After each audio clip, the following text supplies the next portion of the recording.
नमस्ते बच्चों, this is Umesh Pariyar. आज हम पढ़ने वाले हैं common size balance sheet. Last video में हमने क्या पढ़ा था?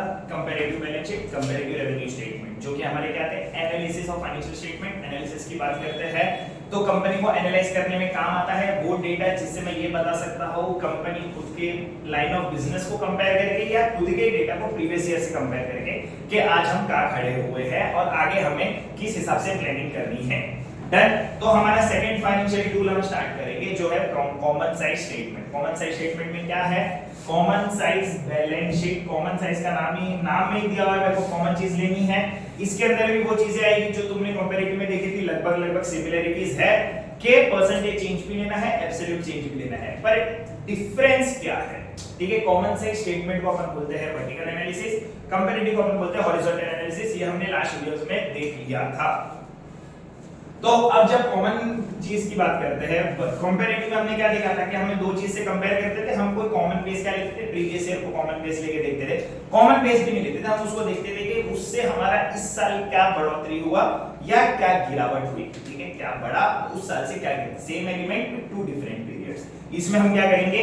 Different elements with same period, जिसको हम बोलते हैं वर्टिकल एनालिसिस भी।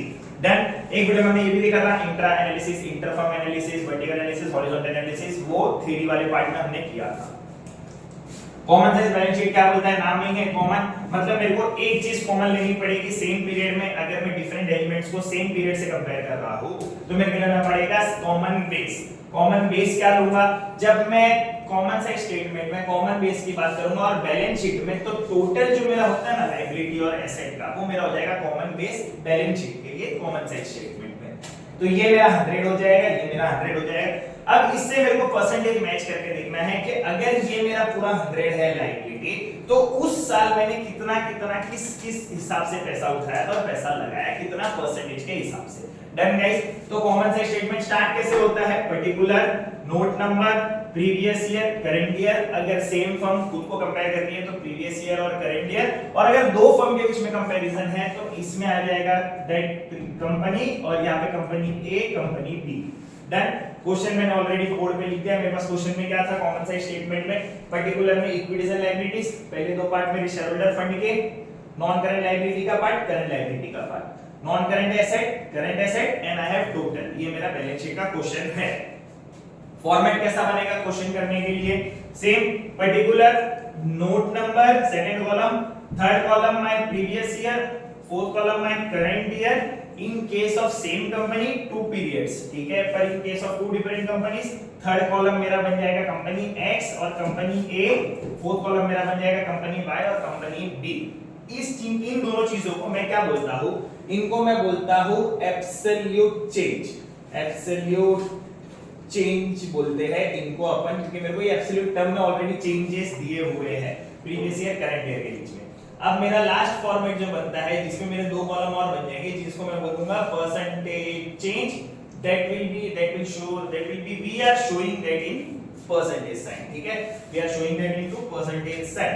अब ये दोनों मेरे रुपीस में दिखेंगे क्योंकि वैल्यूज दी हुई है, तो ये मेरे रुपीस साइन में दिखेंगे। ये दोनों, ये मेरा पार्ट किस में दिखेगा? परसेंटेज में दिखेगा। प्रीवियस ईयर के हिसाब से दिखेगा 22%, 23%।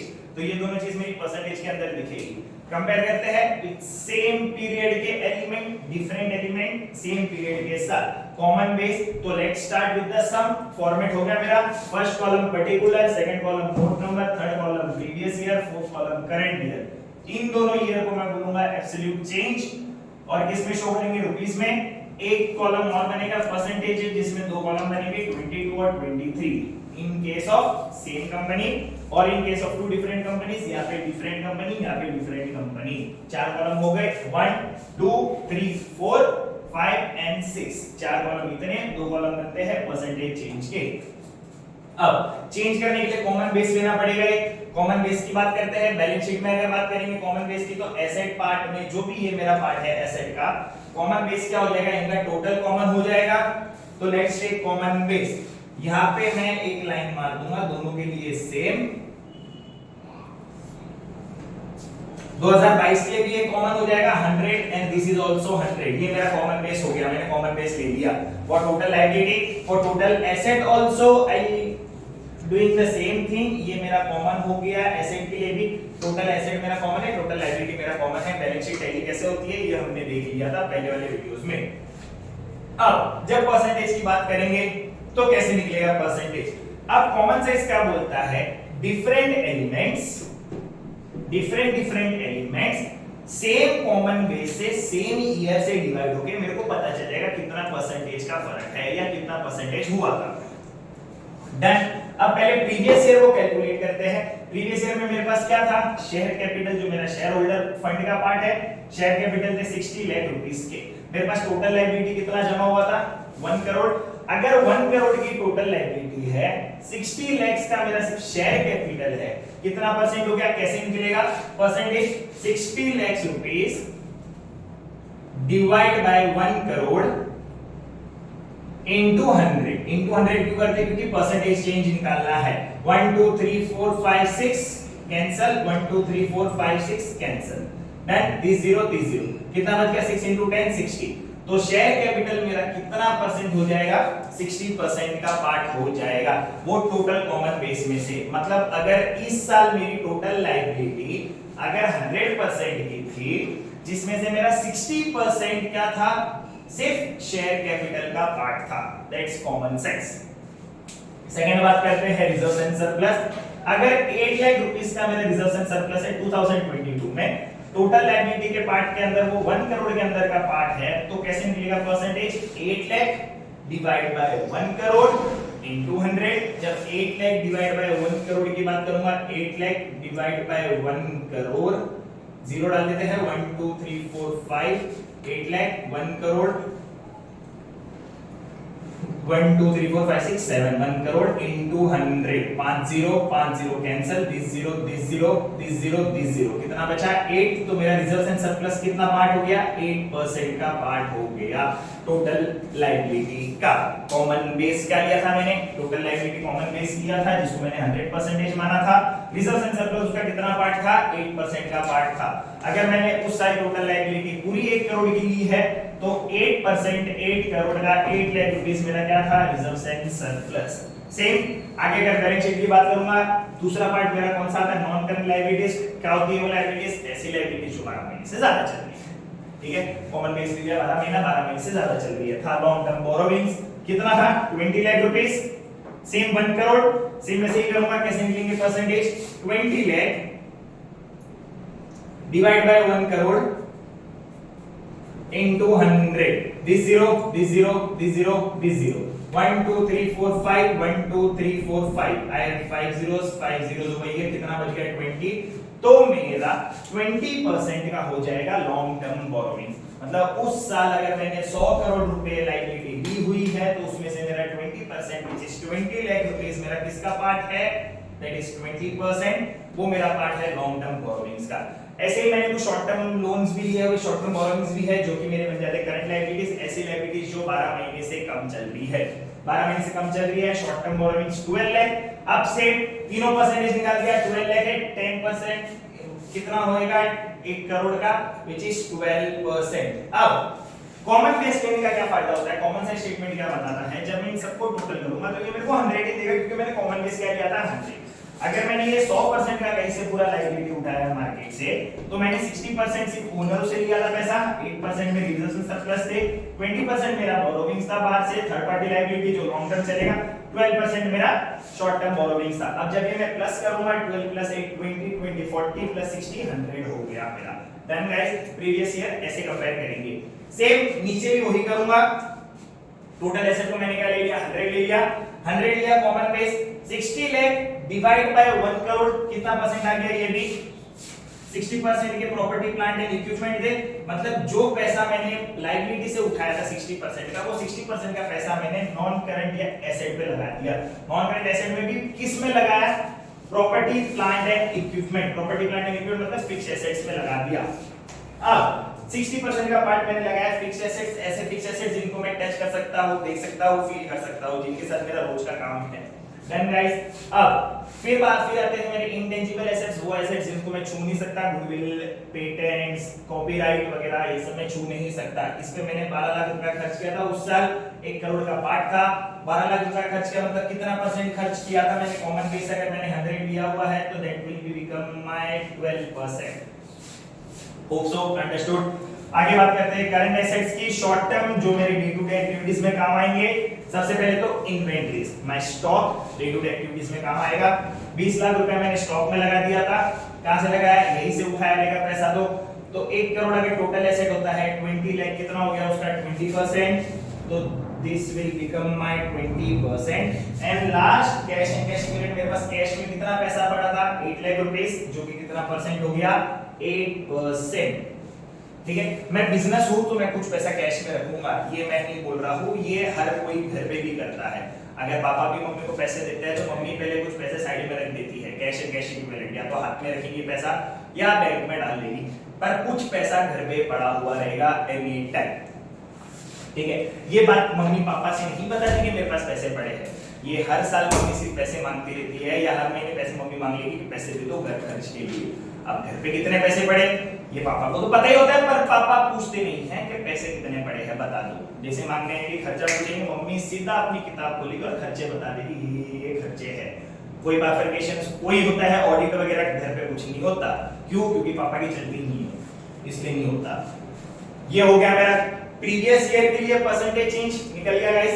अब करंट ईयर की बात करते हैं। करंट ईयर में भी सेम मेरे को इसी प्रकार से कॉमन साइज बैलेंस शीट में निकालना है। कैसे निकालूंगा? अगर 80 लाख रुपीस का मेरा शेयर कैपिटल था करंट ईयर के अंदर, कैसे पता चला? क्वेश्चन में लिखा शेयर कैपिटल 80 लाख रुपीस का था, तो इस साल मेरा कॉमन बेस के हिसाब से चेंज हो गया। इस साल 1 करोड़ 20 लाख रुपीस का टोटल लायबिलिटी बता रहा है।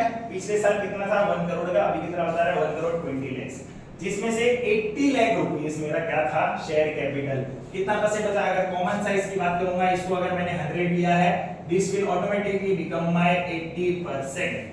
कैसा है? 80 लाख डिवाइड बाय 1 लाख 20 नहीं हो सकता, एग्जैक्टली नहीं हो सकता। 80% 1 करोड़ होता तो 80% होता, पर हम पिछले साल से कंपेयर कर ही नहीं रहे हैं, हम सेम डिफरेंट एलिमेंट्स को सेम ईयर में कंपैरिजन में कर रहे हैं। तो जब कंपेयर करेंगे 80 लाख को कंपेयर करूंगा 1 करोड़ 20 लाख से, ना कि 1 करोड़ से, तो ये मेरा आ जाता है 66.67%। कैसे निकला? 80 lakh divide by 1 crore into 100, कितने जीरो कैंसिल होंगे? 1 2 3 4 5 6 7 1 2 3 4 5 6, this 6 and this 6 zeros cancel. Okay guys, तो 1 करोड़ लेना है, 1 करोड़ 20 लाख लेना है, 1 करोड़ 20 लाख लेंगे, और कुछ बचा 1 2 3 4 5 6, 1 2 3 4 5 6 कैंसिल हो गए। कितना बचा? 8 डिवाइड बाय 12 इनटू 100। अब कैंसिल आउट करेंगे। कैंसिल आउट कैसे करेंगे? छोटी कर देते वैल्यू, 2 6 जा 4 जा, और कैंसिल होता है, होएगा 6 1 जा, होएगा ही नहीं, 6 0 जा, पॉइंट लूंगा तो 0 आ जाएगा। अब पॉइंट लिया, 0 आ गया, कितना बचा? 40 हो गया। ये 6 6 जा 36, 4 बचा, 6 6 जा 36, 4 बचा, 6 6 जा 36, 6 6 जा 36, और ये रिकरिंग नेचर में 6 6 6 6 आगे जाता जाएगा। हमको ये पता है अगर मैं इसको 100 से मल्टीप्लाई करूंगा तो 2 नंबर के बाद पॉइंट आना चाहिए, 66.666666, और वो रिकरिंग नेचर में बढ़ता जाएगा। I don't show this क्योंकि ये मैक्स का पार्ट है, रिकरिंग नेचर वाला ऊपर ऐसा दिखाना, तो मैं क्या बताऊंगा? मैं सारे पॉइंट के बाद जो भी डेसिमल्स होंगे उनको 2 नंबर तक ले आऊंगा, 2 नंबर तक लाने पर राउंड ऑफ कर दूंगा। इफ पॉइंट के बाद तीसरा नंबर 5 या 5 से बड़ा है तो दूसरा नंबर मेरा क्या बन जाएगा? 7 बन जाएगा। मेरी परसेंटेज वैल्यू क्या आ गई? 66.67, 66.67 आ गई। डन गाइस, अब आगे बात करते हैं। क्या है मेरे पास? 12 लाख रुपीस, 1 करोड़ 20 लाख, 1 करोड़ 20 लाख, 12 लाख मेरा क्या था? Reserves and surplus. ये मेरा परसेंटेज हो जाता है 10%, तो इसको मैं ले लूंगा 10%। कैसे आया? 12 lakh divide by 120, 1 crore 20 lakh into 100, 10% का वैल्यू आ गया। 24 lakh long term borrowings, 24 lakh divide by 1 crore 20 lakh, ये मेरा परसेंटेज आ जाता है 20%। This will become my 20%। कैसे निकालूंगा? ऐसे निकालूंगा, 24 lakh divide by 1 crore 20 lakh into 100, मेरे को कितना परसेंटेज देगा ये 20%, और लास्ट मेरे को देगा ये वाला short term borrowings which is 4 lakh divide by 1 crore 20, this becomes my 3.33%। अब जब मैं इन सबको प्लस करता हूं तो मेरा कितना क्या देगी, मेरे को कॉमन बेस दे देंगे 100 कि अगर 100% का पैसा अगर मैंने उठाया तो कैसे कैसे उठाया था, 66.67% शेयर कैपिटल ओनरों का पैसा था, 10% मेरा रिजर्वेशन सरप्लस, 20% मेरा लॉन्ग टर्म बोरोइंग्स बाहर से उठाया हुआ था पैसा, 3.3% इज शॉर्ट टर्म बोरोइंग्स जो डे टू डे एक्टिविटीज के लिए चल रहा था क्रेडिट पीरियड।